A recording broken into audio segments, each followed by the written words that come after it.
November 14th, 1943, 0547 hours. Bougainville Island, Solomon Islands. Private First Class. Robert Martinez, 22 years old, pressed himself into the mud behind a fallen coconut palm. His M1 Garand felt inadequate, pathetically inadequate, against what was coming.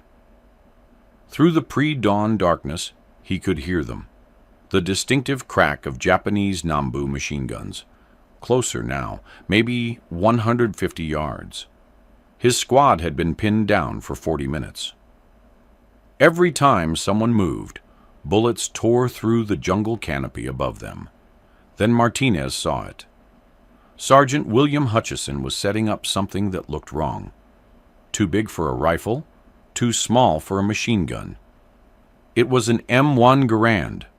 Martinez could see the familiar profile, but the barrel was grotesquely thick, massive, and Hutchison was feeding it from a 20-round box magazine, not the standard 8-round clip.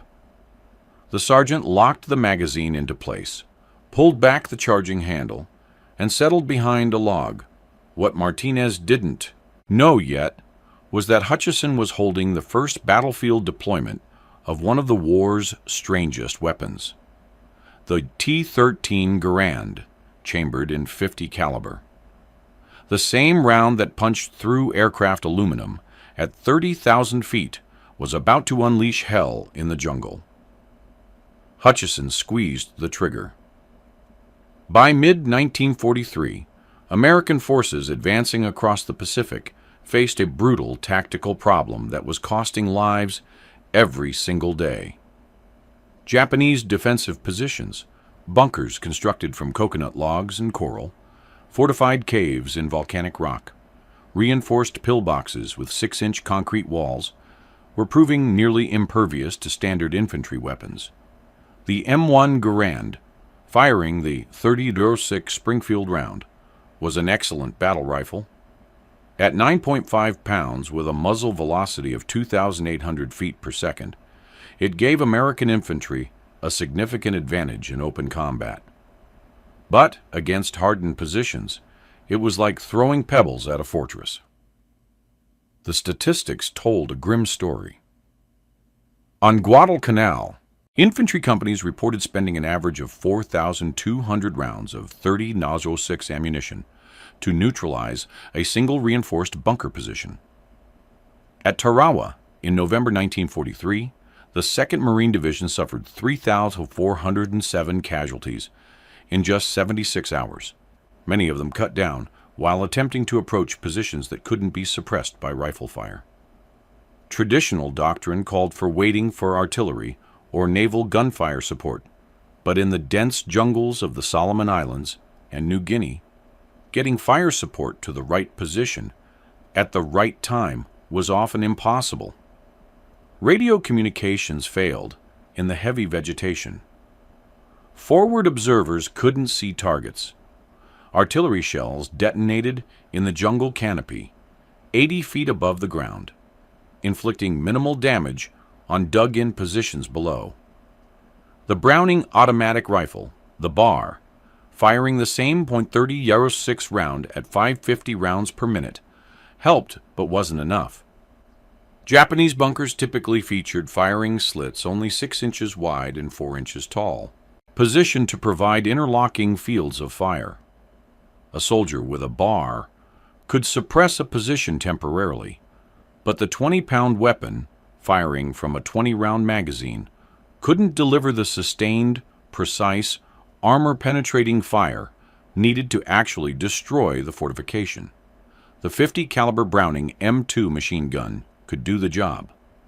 Firing 750 grain bullets at 2,910 feet per second, delivering 13,350 foot-pounds of energy, the M2 could punch through 5 inches of concrete or 16 inches of coconut log. But the M2 weighed 84 pounds. Add the tripod, 44 pounds, and you had a 128-pound weapons system that required a crew of 3 to 4 men to move and operate. In jungle terrain where soldiers struggled through mud, up volcanic slopes, across rivers, through vegetation so thick you needed machetes to advance. Getting an M2 to the fight often proved impossible. At Bougainville in New Guinea, December 1942 to January 1943, the 32nd Infantry Division reported that of 12 50 caliber machine guns assigned to forward positions, only 2 actually reached the front lines. The rest bogged down in swamps or were abandoned when their crews became casualties. Infantry commanders sent desperate requests up the chain. They needed the firepower of a 50 caliber weapon in a package one man could carry and operate. They needed something mobile enough to move with assault teams, quick enough to engage suddenly appearing targets, accurate enough to hit those narrow firing slits. They needed the impossible, a portable 50 caliber rifle. The U.S. Army Ordnance Department had actually been considering this exact problem since 1940. Springfield Armory engineers knew that scaling up a semi-automatic rifle to fire .50 caliber ammunition presented enormous challenges. The recoil force of a 50 BMG round was approximately 6 times that of a .30-06. A standard M1 Garand action would be destroyed by the first shot. The weapon would need to be massively reinforced, which meant massive weight increase. Early calculations suggested any semi-automatic .50 caliber rifle would weigh at least 35 pounds, heavy but still portable by a single trained soldier. If you want to see how American ingenuity turned an impossible request into a weapon Japanese soldiers would literally run from in terror, hit that subscribe button and ring the notification bell. You're about to witness one of the strangest weapons experiments of World War II. Back to Sergeant Hutchison and that impossible rifle. The weapon Hutchison gripped in the mud of Bougainville was officially designated the T13 Garand, though soldiers who used it called it the Monster Garand, the Big Stick, or simply Madusa's little brother. Japanese forces had their own name for it, Bakemono-jū, monster gun. Springfield Armory had begun development in earnest in January 1942, led by Chief Engineer John Garand himself, the same Canadian-born designer who had created the M1 Garand. The challenge was mechanically fascinating and brutally complex. The M1 Garand operated on a gas system. Expanding gases from the fired cartridge were tapped from the barrel and drove a piston which cycled the action. For .30-06, this system was elegant and reliable. For 50 BMG, generating 5 times the chamber pressure and 3 times the bolt thrust, the entire mechanism needed to be reimagined. Garand's team started with the basics. The barrel was bored from a solid steel forging, 42 inches long, compared to 24 inches on a standard M1. The barrel alone weighed 12 pounds, more than an entire M1 Garand. The chamber had to withstand 55,000 pounds per square inch of pressure. The barrel diameter at the breech was 1.8 inches, tapering to 1.2 inches at the muzzle. A massive flash suppressor, 4 inches in diameter and 6 inches long, helped control the blinding muzzle flash that would otherwise give away the shooter's position instantly. The receiver was machined from a single block of hardened steel, reinforced at every stress point. Where a standard M1 receiver weighed 1.7 pounds, the T13 receiver weighed 6.2 pounds. The bolt was redesigned with 8 locking lugs, instead of the M1's 2, distributing the massive forces across a wider surface. The operating rod, which in a standard M1 was a simple steel tube, became a heavy-duty forging with a diameter nearly twice that of the original. The gas system required complete redesign. Engineers calculated that the gas port needed to be positioned 28 inches from the breech, compared to 20 inches on the M1, to allow sufficient pressure drop before tapping gas for the operating cycle. A massive gas cylinder, 3 inches in diameter, housed a piston that weighed 14 ounces. The entire bolt assembly of a standard M1 weighed only 11 ounces. Recoil was the nightmare scenario. A 50 BMG round generates approximately 36 foot-pounds of free recoil energy.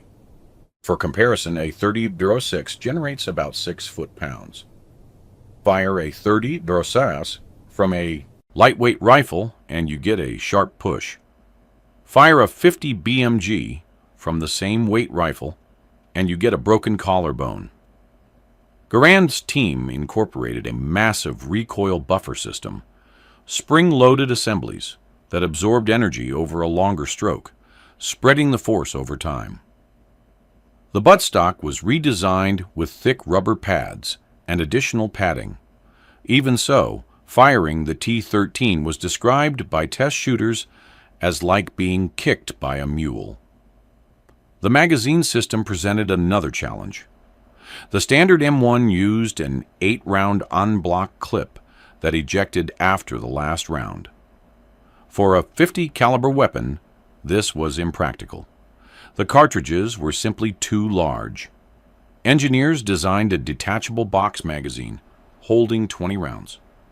The magazine itself weighed 4.3 pounds when empty, 8.7 pounds when fully loaded with 20 rounds of 50 BMG ammunition. Final specifications: 48 inches overall length. Weight unloaded, 37.5 pounds. Weight with loaded magazine, 46.2 pounds. Rate of fire, semi-automatic. Only approximately 30 rounds per minute with a trained operator. Effective range, 1,800 yards against personnel, 1,200 yards against fortified positions. Maximum range, 4,200 yards. The first prototype was completed in April 1942. Test firing at Aberdeen Proving Ground revealed immediate problems.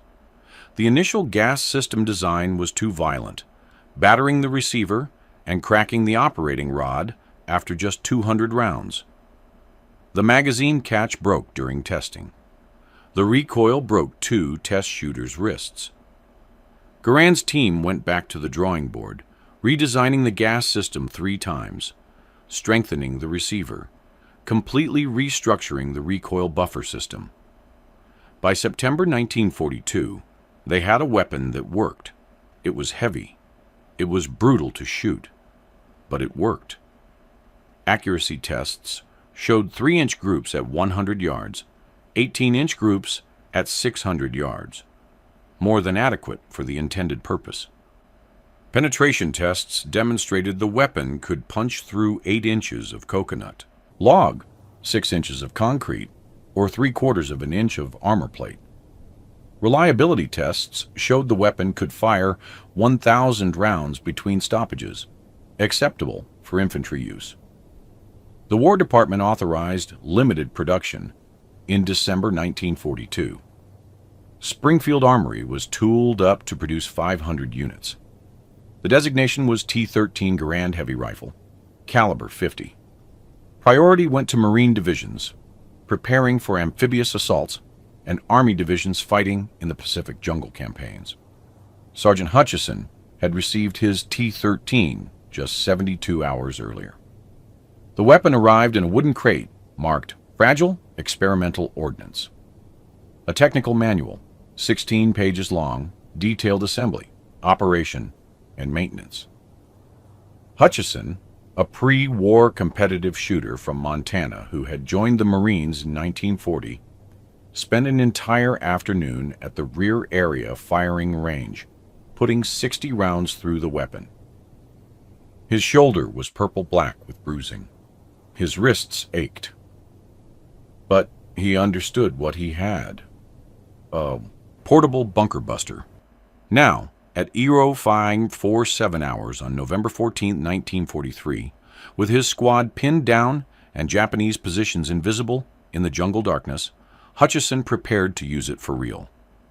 The Nambu fire was coming from approximately 140 yards, bearing 320 degrees. Hutchison couldn't see the bunker, but he could see the muzzle flashes. Strobing orange light, 3 bursts every 5 seconds, disciplined fire from an experienced crew. Standard doctrine would be to call for mortar support, but the 81mm mortar teams were 300 yards back, supporting a different sector. The company's 2 bars were already hammering away, but the Japanese fire hadn't slackened. Hutchison settled the T-13's massive buttstock into his shoulder, leaning forward to absorb the coming recoil. The weapon had basic iron sights. No optics had been developed yet, and in the pre-dawn darkness, Hutchison could barely make out the front sight post. He aimed at the muzzle flash, leading slightly to account for the weapon's position behind the flash. He squeezed the trigger. The concussion was overwhelming. The muzzle blast blew leaves and debris back past Hutchison's face. The flash illuminated the jungle for 30 yards in every direction. The recoil drove him back 6 inches, even braced as he was. But through the chaos, Hutchison saw the effect. The .50 caliber round, a 750 grain boat tail traveling at 2,010 feet per second, covered 140 yards in 0.14 seconds. It hit the coconut log bunker with 13,350 foot-pounds of energy, punching completely through the 6-inch log facing. Inside the bunker, the bullet tumbled, fragmenting, sending splinters of lead and copper through the confined space. The Nambu gun went silent. Hutchison chambered another round. The T-13's gas system cycled smoothly, ejecting the spent casing and loading a fresh round from the magazine. He fired again at the same position, and again. 20 rounds in the magazine. Hutchison put 5 into that bunker position. Then he shifted. Fire! A second Japanese position, 180 yards out, had opened up, trying to support the first. Hutchison pivoted the heavy rifle, acquired the muzzle flash, fired. The massive rifle bucked. The round hit home. He fired 3 more rounds into that position. Silence. Around him, Marines were staring. Private Martinez would later describe it in a letter home. It sounded like God himself was angry. Each shot was a thunderclap. We could feel the concussion in our chests. The Japs just stopped shooting. The immediate tactical situation had transformed in under 2 minutes. 2 bunker positions that had pinned down an entire squad, positions that would have normally required either a tank or a satchel charge assault, casualties inevitable, had been neutralized by 1 man with 1 weapon. Hutchison's squad advanced, cautiously at first, then with growing confidence. The first bunker showed 5 holes punched through its front wall, each big enough to stick a fist through. Inside, 3 Japanese soldiers lay dead. The second bunker had taken 4 hits, 2 soldiers dead, 1 wounded and unconscious. By 0630 hours, as dawn broke fully over Bougainville, word was spreading through the battalion. Someone had a weapon that could kill bunkers. The company commander, Captain James Kowalski, requested Hutchison's presence at the command post. When Hutchison arrived, still carrying the massive T-13, Kowalski examined the weapon with undisguised awe. "How many magazines you got, Sergeant?" "4, sir. 80 rounds total." "Make them count. I need you forward with every assault today." Between Azure 630 and 1800 hours on November 14, 1943, Hutchison fired 73 rounds from the T-13, engaging 17 separate Japanese positions. Battalion records credited him with neutralizing 11 bunkers, 2 machine gun nests, and 4 sniper positions. Casualties in his company for that day: 2 wounded, none killed. The previous 3 days, pushing through similar terrain against similar defenses, the company had suffered 23 casualties. The effectiveness was almost incomprehensible. A standard infantry company carried approximately 10,000 rounds, of 30-06 ammunition. On November 13, the day before Hutchison's T13 deployment, the company had expended 8,700 rounds to advance 200 yards.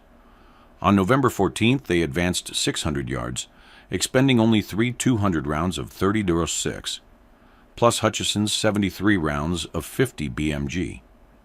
The ability to directly engage and destroy hardened positions meant assault teams could move with confidence, rather than being pinned down, calling for support, waiting, exposing themselves to counterattack. Japanese tactical doctrine was built around the bunker defense. Imperial Army field manuals emphasized creating mutually supporting positions that forced attackers to expose themselves. The doctrine assumed American infantry couldn't bring effective fire against reinforced positions, an assumption that had proven accurate for most of the Pacific campaign. Hutchison's T-13 shattered that assumption. Japanese soldiers in the Bougainville sector began reporting encounters with an American super rifle that could destroy bunkers from impossible distances. The success on Bougainville triggered immediate demand. By December 1943, Marine divisions preparing for the Marshall Islands campaign requested T-13 allocation. The 1st Marine Division wanted 50 weapons. The 3rd Marine Division wanted 30. The Army's 7th Infantry Division, designated for operations in the Aleutians, requested 20. Production capacity became the limiting factor. Springfield Armory, operating at maximum capacity producing standard M1 Garands, 100,000 per month, could only allocate limited machine time and skilled labor to the T-13 program. Each T-13 required approximately 140 hours of machining and hand fitting, compared to 8 hours for a standard M1. The complex gas system demanded precision tolerancing that couldn't be rushed. The heavy receiver forgings had to be specially ordered. The steel supplier could only produce 60 per week. By March 1944, total production stood at 127 T-13 rifles, delivered to Pacific Theater units. Distribution followed a strict priority system. Each Marine Rifle Company and assault divisions received 1 T-13, assigned to the most experienced marksman in the company, typically a sergeant or staff sergeant with at least 2 campaigns of combat experience. Army infantry regiments in the Pacific received 4 to 6 T-13s per regiment, concentrated at battalion level. Ammunition supply presented constant challenges. The 50 BMG round was manufactured primarily for aircraft machine guns and the M2 Browning. Theater logistics had to carve out allocation for T-13 rifles from the existing 50 caliber supply chain. A standard ammunition load for a T-13 equipped soldier was 4 magazines, 80 rounds total, weighing 34.8 pounds, in addition to the 37.5-pound rifle. Some operators carried only 2 magazines to reduce weight, accepting reduced ammunition capacity for increased mobility. Training protocols evolved rapidly. Marine Corps Base Camp Pendleton established a specialized 2-day course for T-13 operators in February 1944. The course covered weapon operation, maintenance, tactical employment, and crucially, recoil management. Instructors taught shooters to lean aggressively forward, drive their weight into the weapon, and exhale at the moment of firing to relax muscles and absorb impact. Even with proper technique, firing 20 rounds in a training session left shooters with bruised shoulders and sore wrists. Combat operators reported that adrenaline helped. In the heat of action, you didn't feel the punishment as much. The weapons combat reputation grew with each engagement. At Kwajalein Atoll in February 1944, Staff Sergeant Thomas Chen used a T-13 to suppress Japanese positions in a concrete blockhouse, putting 37 rounds through a 6-inch firing slit at 200 yards, killing the gun, crew, and allowing Marine assault teams to approach and place demolition charges. At Eniwetok later that month, Corporal James O'Brien used his T-13 to engage a Japanese Type 95 Heigo light tank, punching rounds through the tank's 12mm side armor at 150 yards, wounding the crew and forcing them to abandon the vehicle. Japanese forces quickly learned to fear the distinctive sound. Unlike the sharp crack of an M1 Garand or the rapid bursts of a bar, the T-13 produced a deep, resonant boom, more like a small cannon than a rifle. Japanese after-action reports, captured later in the war, described American forces deploying Tokushu Teppo, special guns, that could defeat fortified positions from beyond visual range in jungle terrain. One Japanese commander on Saipan, in a report dated June 1944, wrote that American forces possessed rifles of bomber caliber that made traditional defensive positions untenable.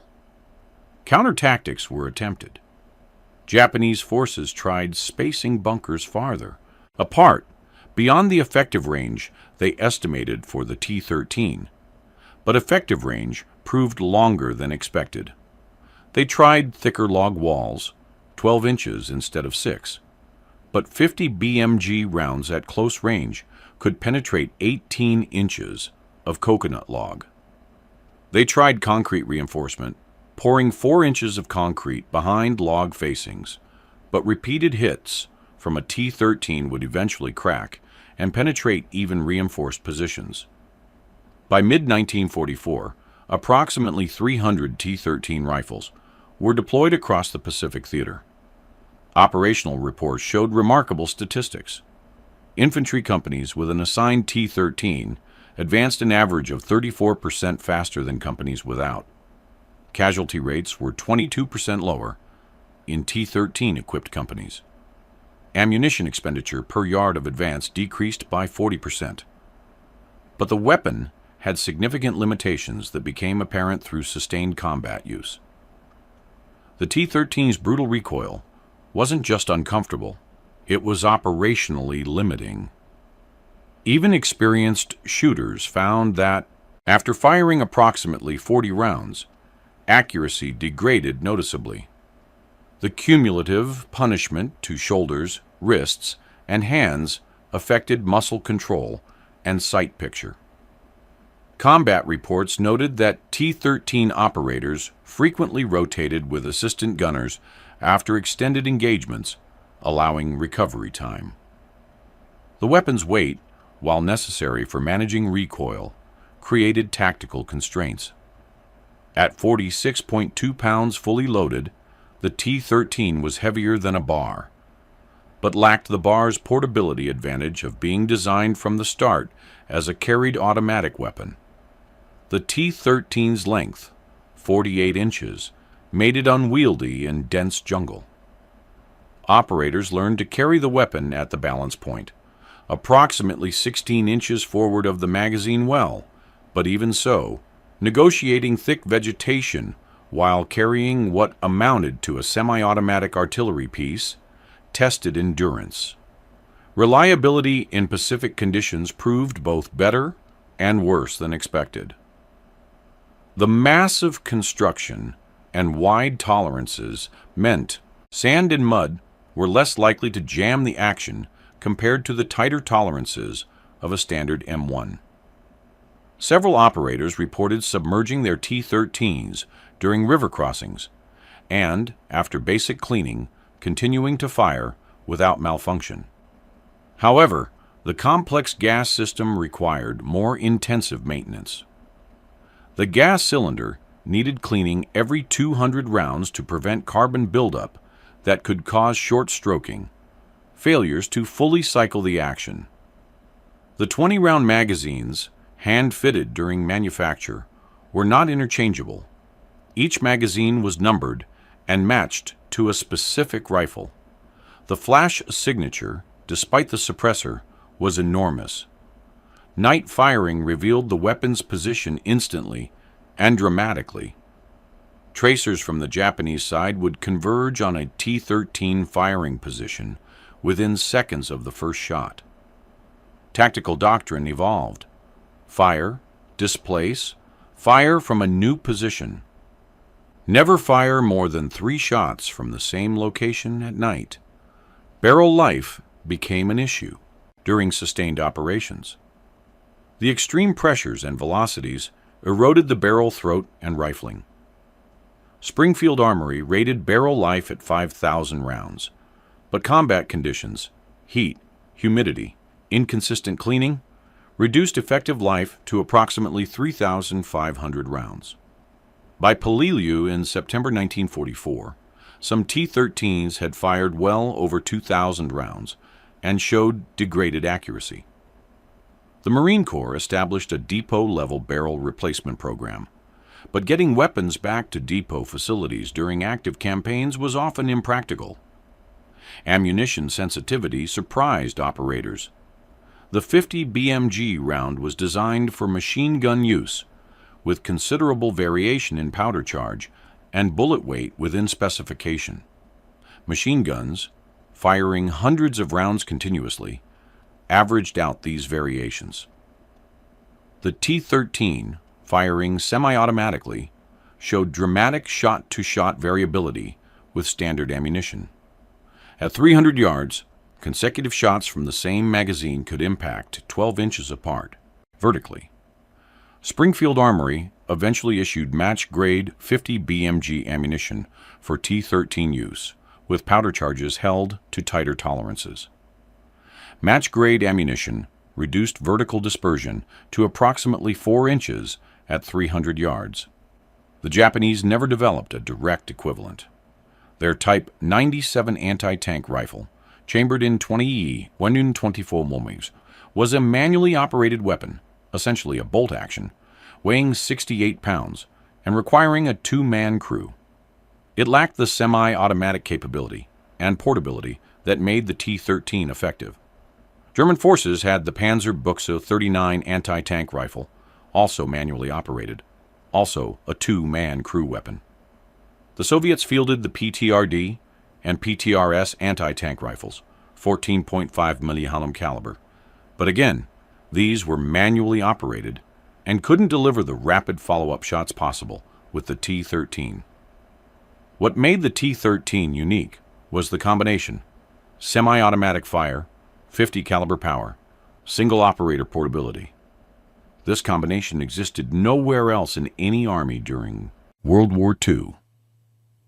The engineering achievement was remarkable, but it came with compromises that prevented the weapon from being the universal solution infantry commanders initially hoped for. Combat operators developed specialized techniques.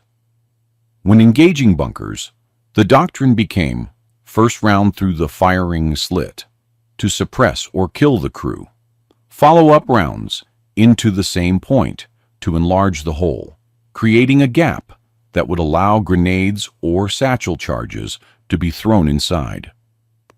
When engaging in jungle terrain where targets weren't visible, operators learned to fire at sound, the distinctive chatter of a Nambu machine gun, the crack of Arisaka rifles, walking rounds onto the target through observation of impact effects on vegetation. The psychological impact on both sides was significant. American infantry gained confidence. They had a weapon that could fight bunkers on equal terms. Japanese defenders faced new uncertainty. Their fortified positions, previously safe from rifle fire, were now vulnerable.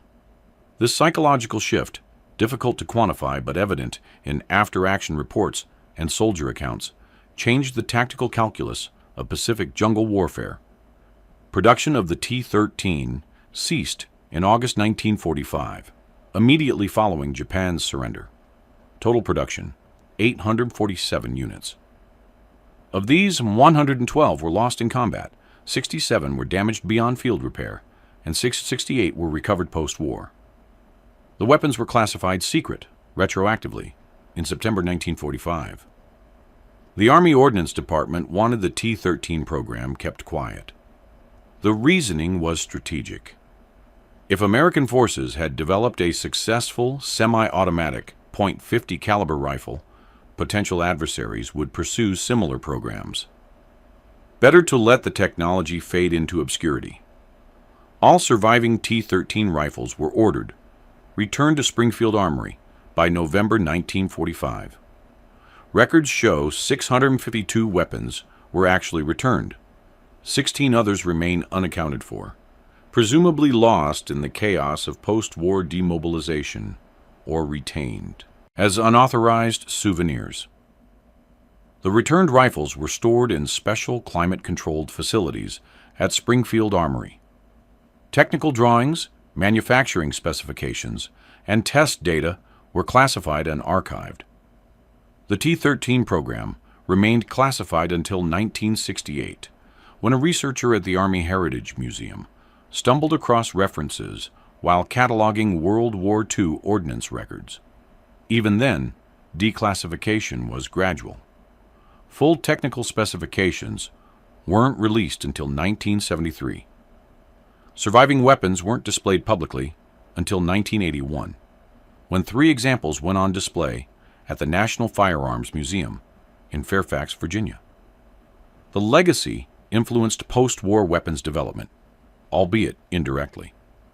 When the U.S. military began developing anti-materiel rifles in the 1980s, weapons designed to engage light armored vehicles, radar installations, and communications equipment, engineers at Barrett Firearms Manufacturing studied the T-13 program. The lessons learned about managing 50 BMG recoil in a shoulder-fired weapon directly informed the design of the M82 Barrett semi-automatic anti-materiel rifle adopted by the U.S. military in 1989. Modern anti-materiel rifles owe a conceptual debt to the T-13. The idea that one soldier with one weapon could engage and destroy hardened positions or light vehicles, an idea proven in Pacific jungles with the T-13, became standard doctrine by the 1990s. Special operations units, in particular, adopted anti-materiel rifles for precisely the mission profile the T-13 pioneered: precision engagement of high-value targets beyond the capability of standard infantry weapons. Interestingly, the T-13 designation was later reused by the military for a completely different weapon system, creating confusion in historical records. Researchers sometimes confuse the T-13 Garand with the later T-13 tank destroyer or other T-13 designated equipment. This naming overlap has contributed to the T-13 Garand's obscurity in popular military history. Sergeant William Hutchison survived the war. He returned to Montana in December 1945, married his high school sweetheart in January 1946, and worked as a civil engineer for the Montana Highway Department for 38 years. He rarely spoke about his wartime service. When he did, he focused on his buddies, the men he served with, not on the exotic weapon he'd carried. The T-13 was classified. He couldn't have discussed it in detail, even if he'd wanted to. In 1969, after the T-13 program's initial declassification, a local newspaper reporter tracked Hutchison down and asked about the monster gun. Hutchison's response, printed in the Billings Gazette on November 14, 1969, exactly 26 years after his first combat use of the T-13, was characteristically understated. It was a hell of a rifle, kicked like a mule, but it did the job when we needed it. That's all that mattered. John Garand, the weapons designer, never received public recognition for the T-13 during his lifetime. He retired from Springfield Armory in 1953 and died in 1974, a year after the T-13's technical specifications were fully declassified. His obituary in the Springfield Republican mentioned his design of the M1 Garand rifle, but made no mention of the T-13 program. Private First Class Robert Martinez, who witnessed Hutchison's first combat use of the T-13, was killed in action on Iwo Jima in February 1945, 3 months before the war's end. He was 23 years old. His letters home, preserved by his family and later donated to the National World War II Museum, include his description of that November morning on Bougainville. Today I saw the future of warfare. One man with one weapon changed everything. For decades, veterans who'd used the T-13 in combat couldn't share their experiences publicly. The weapon was classified. Stories were suppressed. When the weapon was finally declassified, many of those veterans had passed away, their knowledge and experiences lost. Modern military historians estimate fewer than 200 combat operators ever fired the T-13 in action. Of those, perhaps 24 are still alive as of 2024, most in their late 90s or over 100 years old. The few surviving T-13 rifles have become prized artifacts. The 3 on display at the National Firearms Museum draw steady attention from visitors. One example, serial number 0047, shows combat damage, scoring on the barrel from shrapnel, wear on the stock from years of field use.